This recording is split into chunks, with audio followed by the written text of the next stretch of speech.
আসসালামু আলাইকুম। সবাই কেমন আছেন? কাছে কিংবা দূরে, দেশে কিংবা বিদেশে, যে যেখান থেকে আমার ভিডিওটা দেখছেন, আশা রাখি আল্লাহর রহমতে ভালো আছেন। আমিও আপনাদের দোয়া এবং আল্লাহর রহমতে আলহামদুলিল্লাহ ভালো আছি। বরাবরের মতো আরেকটি ভিডিও ব্লগ নিয়ে আপনাদের সামনে উপস্থিত হলাম। সকালকার নাস্তা খেলাম এবং আমার হাজব্যান্ডকে চা বিস্কিট দিলাম।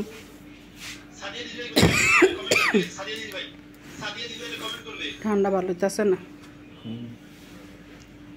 তা আপনারা আমার ভিডিওটা না টেনে দেখবেন এবং শেয়ার করে দিবেন বন্ধু মহলে, ফ্যামিলির মাঝে,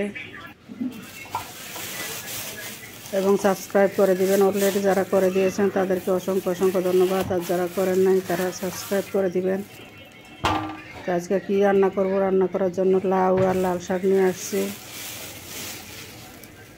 দুটাই ঝামেলার, চিংড়ি মাছ কাটতে হইব, লাল শাক বাছতে হইব। শাক বাছা কুড়া করতে করতেই সময় লাগে, কিন্তু রান্না করলে একটু হয়ে যায়। এখনকার শীতকালে লাল শাক কালার সুন্দর থাকে, লাল কালার। একটু লাউডা কেটে নিয়েছি, শাকের গোড়া ফালাইয়া শাক ধুয়ে নিয়েছি। চিংড়ি মাছ কাটতে হইব। চিংড়ি মাছ মাথার ভিতরে ময়লা থাকে, পিঠের ভিতরে ময়লা থাকে। কাটটা কুটা রেডি করে তারপর লাউ বসিয়ে দিলাম চিংড়ি মাছ দিয়ে। বড় চিংড়ির কাটটা টুকরা টুকরা করে নিয়েছি। পেঁয়াজ, রসুন, কাঁচামরিচ দিয়েছি। এদিকে আবার শাকগুলি কেটে নিলাম। কলের নিচে কাপ পাড়ি দিতে হইব, চেনি দিতে হইব। দুই হাতে সব কাজ করতে হয়। লাউগুলি দিয়ে দিচ্ছি। আপনারা কে কী রান্না করছেন কমেন্টের মাধ্যমে জানাবেন। লাউ চিংড়ি খেতে কে কে পছন্দ করেন, চলে আসেন আমার বাসায়।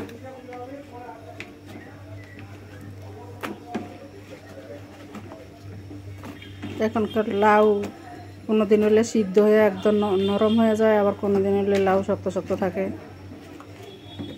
লাউ কিন্তু কচি হইলে কি ঢাকার লাউ হইলো বাসি, টাটকা গাছের লাউ রান্না করলে যে স্বাদ, ওই স্বাদ আর এখন পাওয়া যায় না।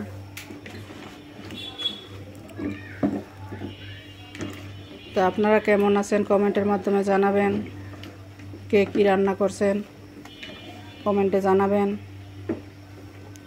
ছেলেমেয়েরা লাউ সবজি খায় কি না। আজকে ছেলে মেয়েদেরকে লাউ দিয়ে ভাত খাওয়াবো, জোর করে মাইকা দিব, দেখি কী করে। অন্য চুলায় আবার শাক ভাজি বসানোর জন্য তেল দিয়ে দিলাম।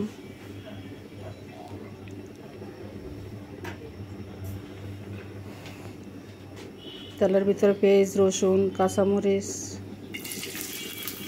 এগুলো দিয়ে শাক একবারেই ভাজি বসিয়ে দিতেছি। অনেকে আবার সিদ্ধ করে নেয়, আমি লাল শাক এভাবে একবারেই বসিয়ে দিই, আগে সিদ্ধ করে নিই না।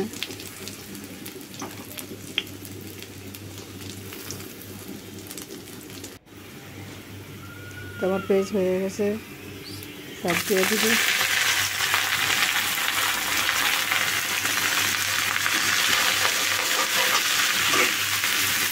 শাক কাটতে সময় মনে হয় করতে দিয়ে অনেক দিলেই, কিন্তু রান্না করলে একটু একটু হয়ে যায়। কাটা বাছা করতে সময় লাগে, তারপরে শাক রান্না করতেও সময় লাগে। শাকের পানি ভালো করে শুকাইতে হয়। এদিকে আমার লাউ সিদ্ধ হয়ে গেছে।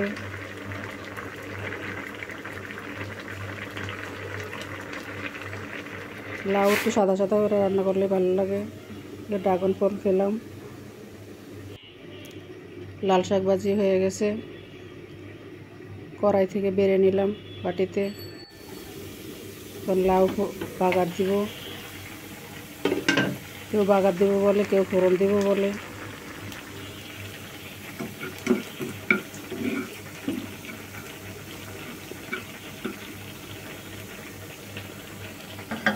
আমার এই ছোট্ট ফ্রাই প্যানে ডিম পোস্ট করার জন্য, ডিম ভাজি করার জন্য ছোট্ট ফ্রাই প্যান কিনেছি।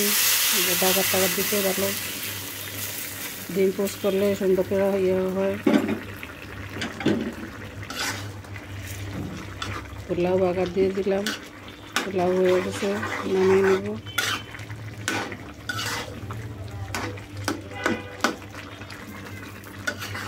এখন খুব শীত পড়ছে, যারা গ্রামে থাকে তাদের জন্য অনেক মজা। খেজুরের রস খেতে পারে, খেজুর রসের পায়েস খাবে এবং খেজুরের গুড় তৈরি করে পিঠা বানাবে। যাদের শ্বশুর বাড়ি আছে, বাবার বাড়ি আছে, বাবা মা আছে, শ্বশুর শাশুড়ি বেঁচে আছে, তারা দেশে যাবে এবং এই ছুটি কাটাতে হবে। শীতকালীন ছুটি দিচ্ছে এখন, বাচ্চাদের স্কুল বন্ধ। তা আমি যাইতে পারবো না, কারণ আমার বাবার বাড়িতে বাবা নাই, ঘরে তালা বন্ধ, মা থাকে ভাইয়ের কাছে মৌলভীবাজার। আর শ্বশুর বাড়িতে শ্বশুর শাশুড়ি নাই, মারা গেছে, ঘর দুয়ার বন্ধ, যাওয়ার মতো জায়গা নাই। তো মেয়ে বিয়ে দিয়েছি, মেয়ে ঘাটি বলতেছে আম্মু আসো আসো মেয়ের বাসায়। মেয়ের বাসায় যাবো, আমার হাজব্যান্ডের আবার অফিস খোলা, উনি তো অফিসে যাবো না, তো সকালে নাস্তা খাইতে হইব, দুপুরে ভাত খাইতে হইব। ছেলেরে বলছি, ছেলেও রাজি হয় না।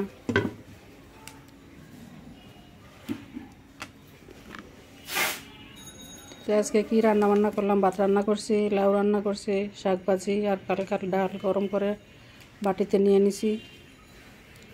আমার হাজব্যান্ডকে ভাত খেতে দিয়েছি লাউ শাক ভাজি দিয়া। উনি আবার শাক পছন্দ করে, বলে ডেলি রান্না করতে শাক, তা আমার পক্ষে সম্ভব না ডেলি রান্না করা। মাঝে মাঝে হঠাৎ করে রান্না করি, মন যখন ভালো লাগে। বাছা কোটা এটা আমার কাছে অনেক বিরক্তকর মনে হয়। এই তো আজকের দিনটা এভাবেই কেটে গেল।